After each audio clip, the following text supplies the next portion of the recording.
Hi everyone. Today we're going to have a look at how an adjacency matrix can help us solve problems in networks. So in this case, we have a graph here,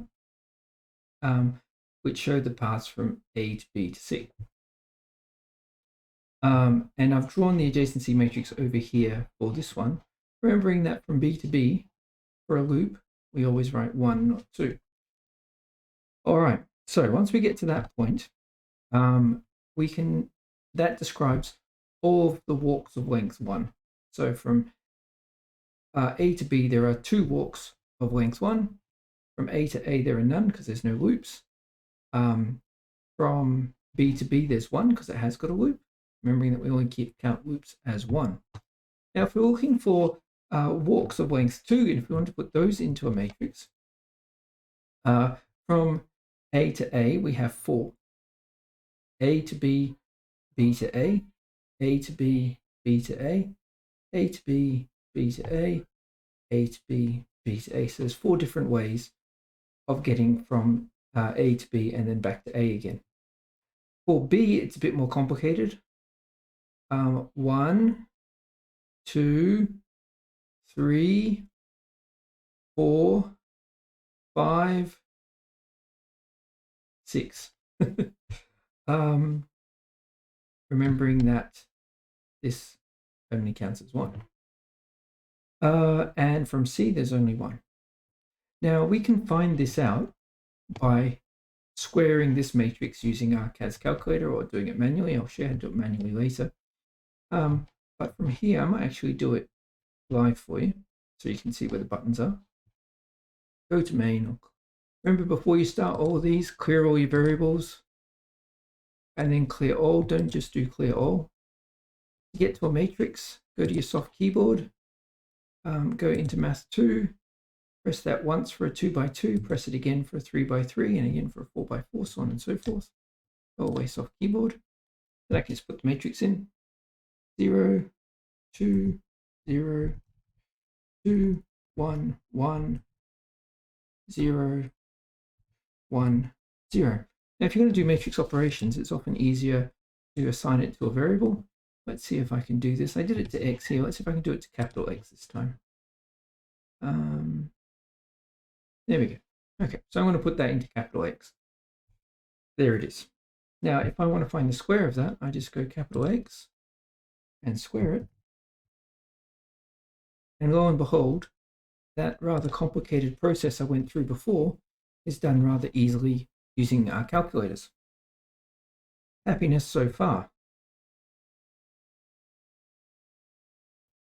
Now, it'll do other things as well.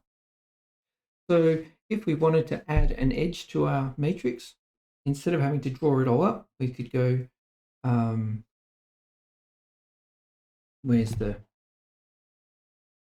just say I wanted to add an edge to X. I could go capital X plus, not that, soft keyboard.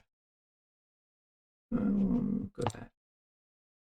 Go to here, click that. If I just wanted to add one edge on, I could go 0, 1, 0, 0, 0. Oh, that's at 2 edges. And you can see now I've added an edge here and an edge here, and it hasn't. Oh, sorry. I've added an edge here and an edge here, as we can see here and here, and it hasn't changed anything else. It's a quick way of adding edges if you have to. Remembering I'm adding to X, not to X squared. All right. Now, how do we do this manually?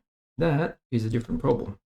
So if you had a small matrix, and you're probably not going to get a matrix bigger than 3x3 in a test or an exam because it just takes too long. Here's a bit of a reminder of how to do it. So here's our matrix X. We're going to try and find X squared. So here's X, here's another X, there's a times in the middle. To get the first cell in our matrix, take the top row and multiply it by the first column.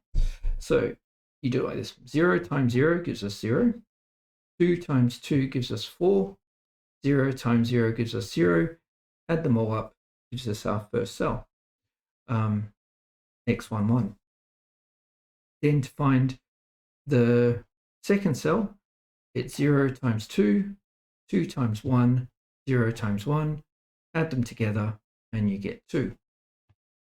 For the third cell, take the first one, 0 times 0, 2 times 1, 0 times 0, add them up, do it there, and then repeat for the second row to get this one, that one times this one, that one times, plus this one times this one, plus this one times this one.